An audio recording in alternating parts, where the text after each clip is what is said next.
Bismillahirrahmanirrahim. Assalamualaikum warahmatullahi wabarakatuh. Selamat siang, salam sejahtera untuk kita semua. Pemirsa Jateng Pos TV, berjumpa lagi dengan saya Bejan Zaitan dari channel YouTube Jateng Pos TV, channel YouTube miliknya Koran Jateng Pos di Semarang. Teman-teman, pada kesempatan saat ini, hari ini kami bertemu dengan Pak Lurah Bandungan. Selamat siang Pak Lurah. Selamat siang. Ya, sehat ya Pak ya. Teman-teman, dengan Pak Lurah Bandungan yang beliau namanya adalah Pak Sarjuman ya, yang menjadi Lurah Bandungan. Teman-teman, Bandungan ini adalah kawasan objek wisata di Kabupaten Semarang di Jawa Tengah yang selama ini dikenal dengan objek wisata malam ya Pak ya. Objek wisata malam, atau dalam bahasa pasaran itu sebenarnya Bandungan itu adalah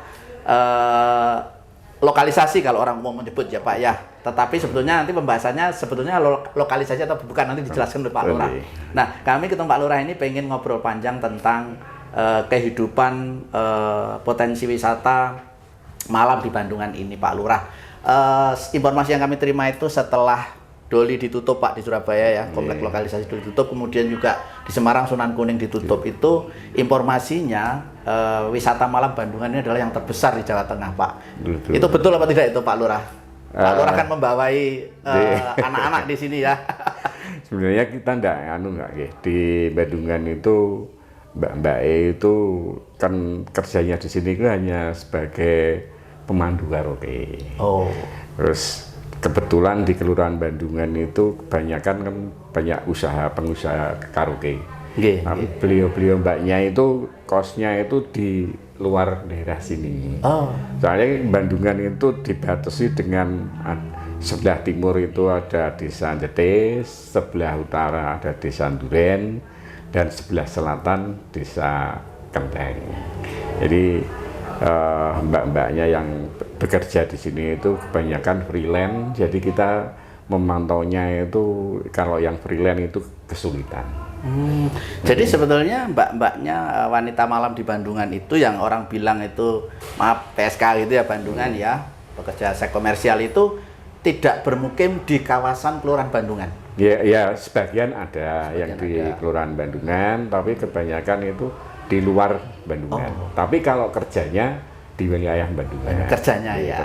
Kerjanya sebagai apa Pak selama ini Mbak? Kalau sepengetahuan saya di Bandungan ini Mbak E itu hanya sebagai pemandu lagu.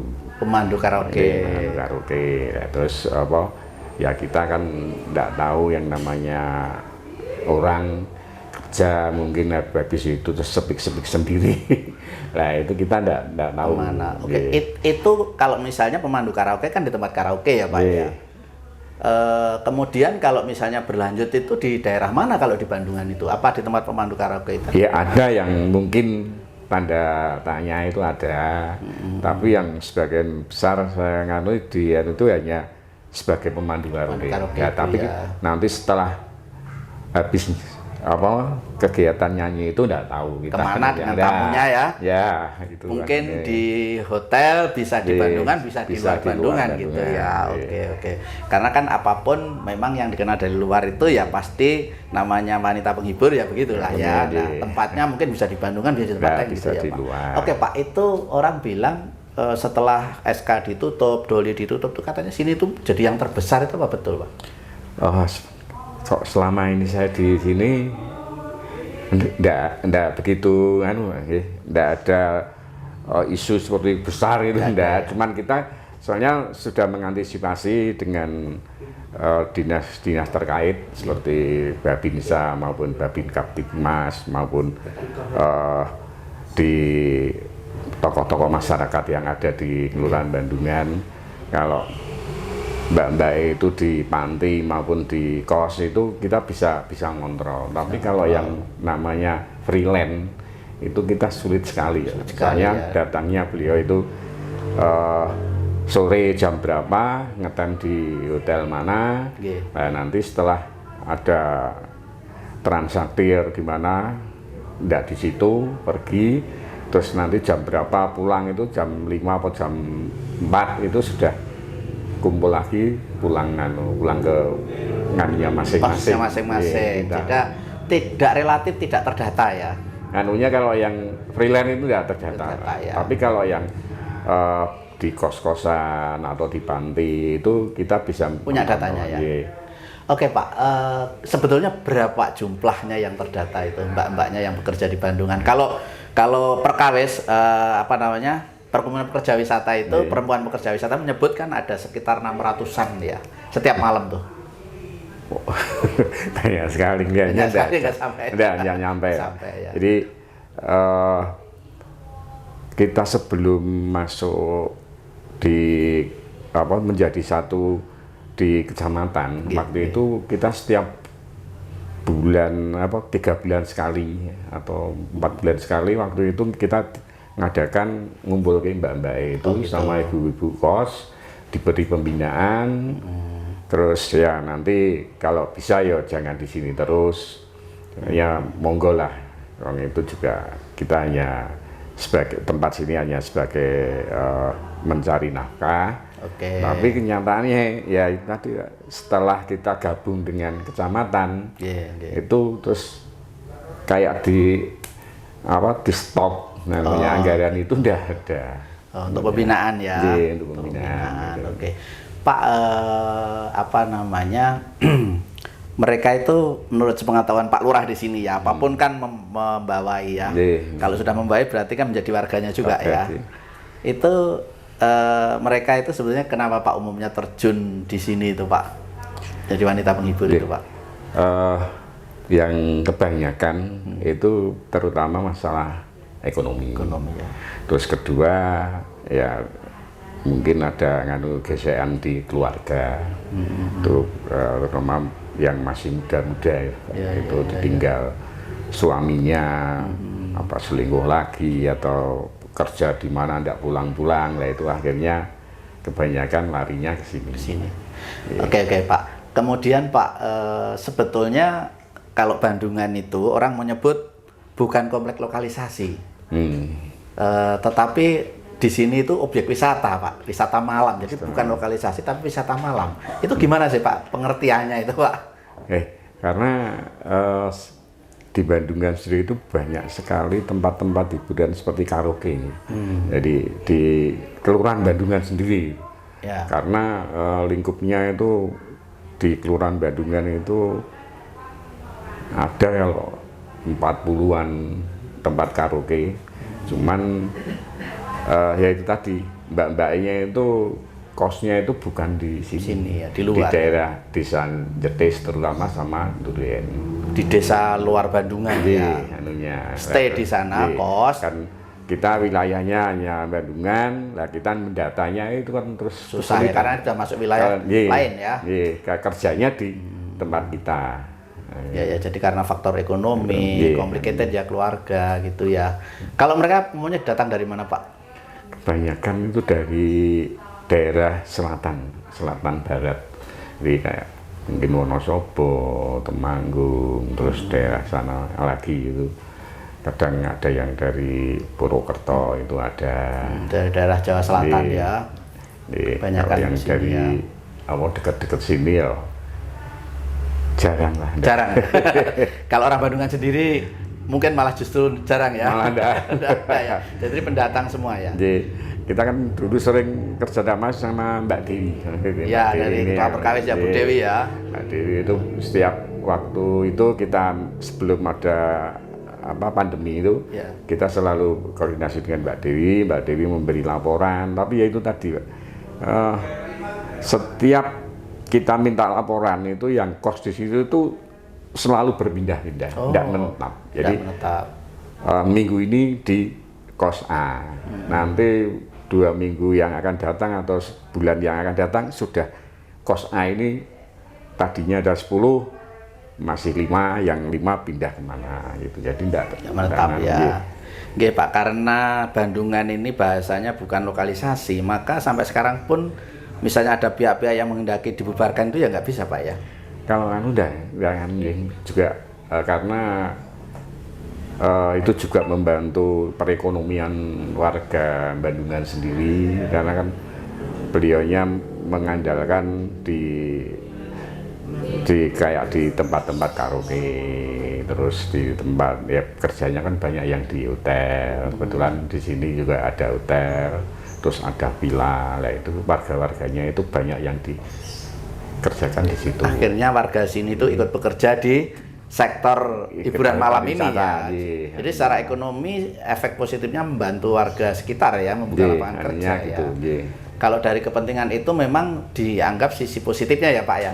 Tapi kan mungkin ada pihak yang merasa itu prostitusi gitu loh Pak. Sementara bahasanya kalau sini kayaknya bukan prostitusi ya. Bukan. Kalau Bandungan ya kita ngaruhnya dulu itu ada seperti slogan itu, Bandungan adalah surganya Jawa Tengah. Ya, tapi kan itu hanya slogan yang enggak pasti, enggak mesti itu banyak seperti itu lah. Terus banyak kan dari tamu-tamu yang dari luar itu, ya itu tadi banyak yang datang ke sini.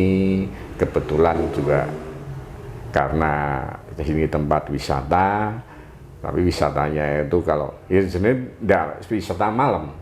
Pagi kalau pas liburan itu juga banyak sekali siang ya yang datang ke Bandungan. Tapi karena ya itu tadi karena banyak pengusaha-pengusaha yang mengelola tempat-tempat hiburan karaoke di sini, akhirnya dari daerah-daerah lain banyak yang datang ke sini. Datang ke sini ya untuk berwisata, ada yang wisata alam, pemandangan, kemudian kalau malam wisata malam itu Pak ya. Iya. Pak itu kalau yang terdata ada berapa Pak Lurah punya datanya itu kira jiwanya ada berapa itu Mbak-mbak itu yang dimasuk untuk tahun akhir-akhir tahun ini kita kan sudah sama Mbak Dewi itu kita itu kasihan malah Mbak Dewi setiap membuat laporan itu gonta-ganti. Terus kebetulan dari kelurahan sendiri tidak ada anggaran untuk mengumpulkan itu lagi. Terus akhirnya ya kita datanya tidak tahu tahu berapa validnya berapa keluar masuknya juga enggak bisa. Kita nganunya bisanya ke ibu-ibu kos itu setiap mana ada. Kan ibu kos punya data masing-masing yang kos di situ. Kita kalau seandainya ada permintaan seperti kita ya kerjasamanya dengan ibu-ibu kos itu ya, pemilik rumah masing-masing ya Pak ya. Oke Pak, itu tadi bicara sedikit sisi positifnya membuka lapangan kerja di sini ya. Ada mungkin ojek, ada cuci baju, ada makanan, ada hotel ya, ada karaoke macam-macam ya. Kalau sisi negatifnya Pak, misalnya karena itu kan dunia seperti itu ya, dunia malam itu ada nggak sisi negatifnya berpengaruh pada lingkungan sini Pak? Ya kalau pengaruh mesti ada ya. Jadi pengaruhnya itu kepada generasi-generasi yang punya generasi muda yang di situ putrane mau tahu kebetulan kok orang tuanya punya tanah yang agak luas, terus didirikan kos-kosan, terus beliaunya mempunyai anak yang kecil itu kan kita juga mengenai kondisi anak-anak itu kan kurang baik. Nganunya seperti itu aja kalau yang nganunya. Sisi negatifnya ya. Sisi negatifnya. Tapi ada nggak yang terpengaruh Pak pemuda sini gitu, terpengaruh menjadi orang yang misalnya bebas karena dunia malam juga gitu? Kalau teman saya nggak ada. Ada ya. Jadi yang anu itu dari luar. Kebetulan ya Mbak itu kalau yang di sini itu terus punya kayak sini namanya Tukiman itu kita tidak tahu. Nah, itu ngaruhnya itu malah dari orang luar. Oh gitu. Jadi gitu ya. kebanyakan seperti itu. Jadi kayak pacar tapi ya sudah kayak keluarga, satu kos. Nah, akhirnya Mbak itu kan terus dimanfaatkan oleh sang pacar itu. Itu dijual ya?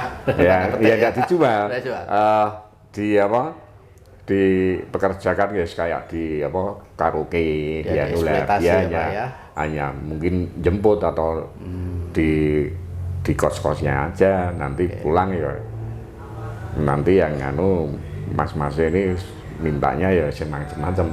Ya. Kalau sampai yang membuat onar baik mbak-mbaknya maupun pengunjungnya ada nggak selama ini di wilayah? Ya sebagian kecil gitu ada di ya namanya orang kalau pas sudah minum karena pas mabuk toh Pak.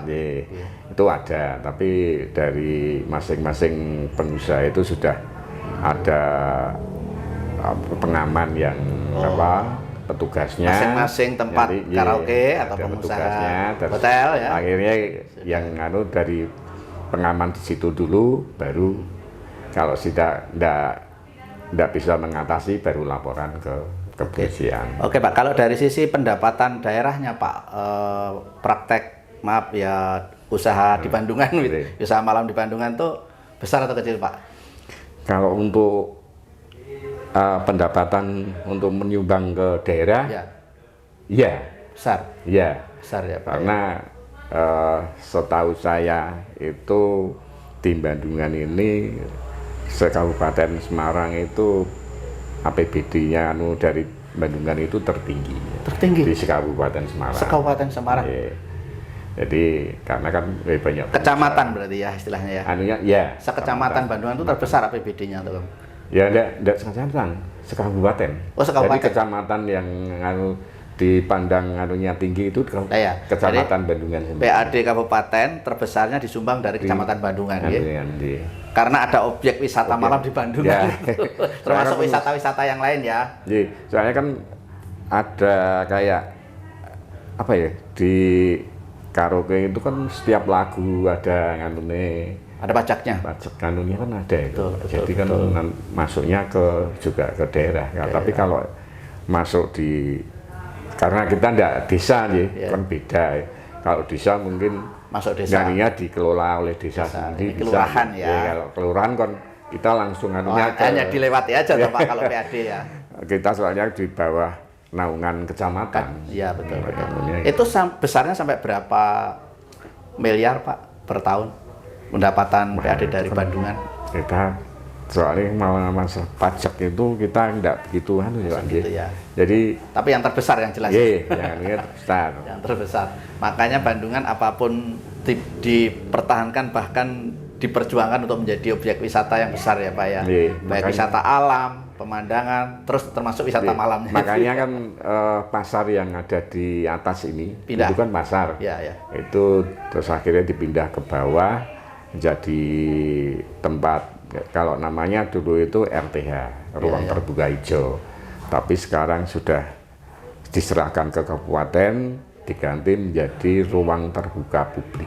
Ya. Jadi dari wisatawan atau pendatang yang lewat di sini, sekarang Bandungan seperti ini. Oke Pak, termasuk pemindahan pasar Bandungan yang lama menjadi sekarang itu, kalau banyak orang menilai kok menjadi sepi ya Pak Bandungan malah ya. Kalau dulu kan karena orang lewat Bandungan pengen belanja di seputaran alun-alun Bandungan, di situ lengkap ada jajanan, oleh-oleh, buah, sayur. Sekarang kan dipindah sekitar ke bawah sekitar 500 meter ya di pasar Bandungan itu, kayaknya malah menjadi sepi ya Pak ya. Karena di pasar yang baru itu sudah bukan wilayah kita juga. Oh, keluar Bandungan juga? Jadi itu sudah keluar masuk Jetis ya? Jetis. Jadi karena dulu kan ikonnya tempat Bandungan pasar ini kan pasar itu. Ada buah, ada sayur, jajanan, kumpulnya di sini. Tapi sekarang sudah turun ke bawah, mungkin pendatang-pendatang yang dari luar daerah itu datang ke Bandungan, kok enggak ada. Sini, akhirnya jadinya tinggal ruang terbuka alun-alun sekarang ya. Memang bersih, kemudian tidak macet kayak dulu, tapi Pak, yang disukai orang itu menjadi hilang ya. Mau ke pasar yang baru agak jauh 500 meter. Sebenarnya udah hilang. Udah hilang ya. Soalnya kalau yang malam itu masih ada, yang sedikit-sedikit kayak getuk goreng yang makanan khas ini itu masih ada di pinggir-pinggir yang sebelah selatan itu masih ada. Iya, termasuk bunganya dulu di pinggir jalan juga sudah hilang bunga di subterminal itu. Subterminal itu masih masuk sini. Kalau pasar sudah lupa. Kalau pasar sudah beda wilayah lagi. Oke Pak, terakhir Pak, pertanyaan saya, kalau ada orang menghendaki objek wisata malam Bandungan itu ditutup, menurut Pak Lurah gimana? Ya itu tergantung dari pemerintah daerah sendiri. Karena juga pemerintah membutuhkan anggaran-anggaran yang lebih tinggi. Kebetulan di Kecamatan Bandungan ini termasuk penyumbang PAD terbesar terbesar, kelihatannya kok agak sulit. Sulit. Karena kayak dilema kita tutup di daerah sini untuk ada kegiatan karaoke, terus hiburan itu ditutup, mesti kan agak terus Bandungan sepi. Pendapatan itu kan akhirnya kok berkurang kan. Kurang juga ya pendapatan daerah Kabupaten Semarang kemarin ya. perputaran uang yang ada di Bandungan itu semalam itu kalau anunya ya sudah M. Ya semalam ya. Semalam. Malam ya. Belum lagi kalau misalnya weekend Pak ya, tanggal merah ya. Apalagi itu, kalau yang itu ditutup bener-bener ditutup ya mungkin agak apa? Pemda sendiri juga mikir. Ya, betul.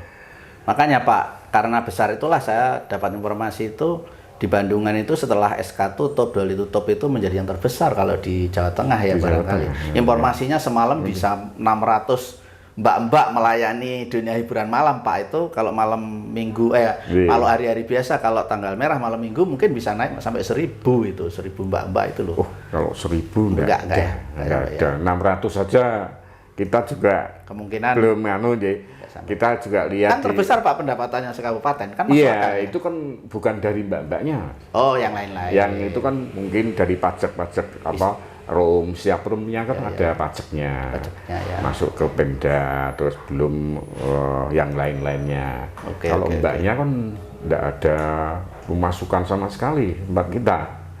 Hanya menarik tamu supaya di tempat hiburan itu bisa rame, kan hanya seperti itu. Tapi kalau untuk menyumbang pendapatan itu yang mbak-mbaknya tidak ada. Iya. Jadi dunia hiburannya ya, mbak-mbaknya justru numpang di situ.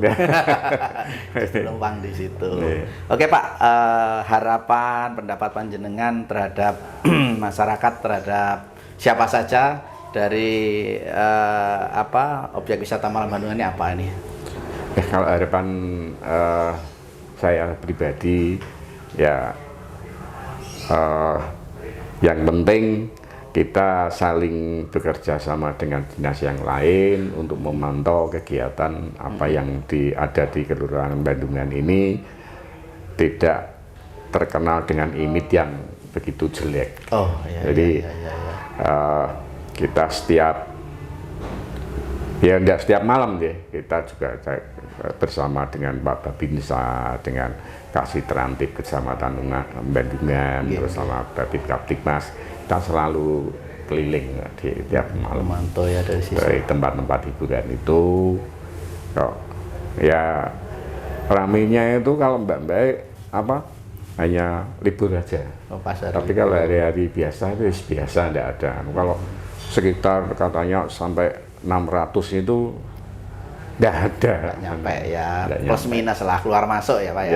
Ya, karena itu tadi yang freelance itu, yang dari luar daerah hanya sore datang, nanti pagi jam berapa sudah tidak ada. Nah, kita memantaunya yang agak kesulitan seperti itu.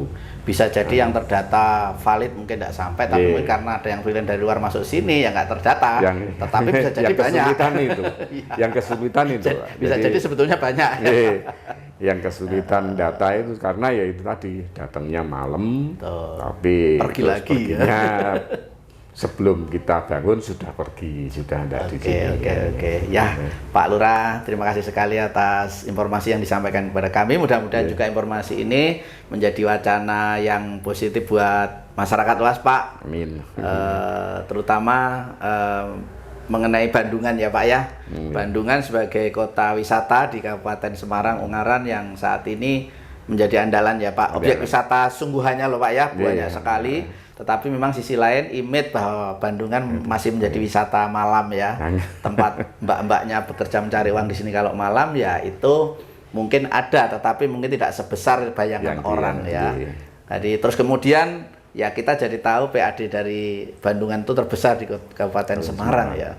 Sehingga kalau misalnya bahasa mudahnya yang wisata malam harus ditutup itu tidak semudah itu juga ya, karena ternyata menopang PAD yang besar ya. Ada lingkaran setannya. Betul, yang ada lingkaran setannya di situ. Mungkin warganya masih membutuhkan pekerjaan di situ.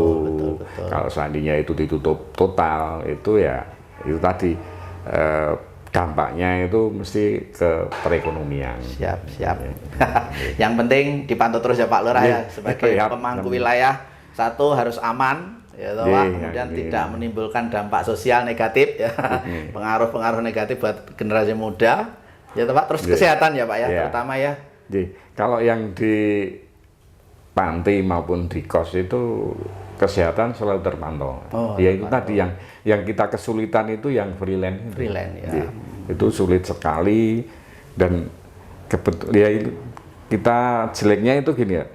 Kita mau mantau tapi dianya kosnya di daerah lain. Ya. Kerjanya di sini lagi. Kita kan tidak bisa mantau semaksimal mungkin.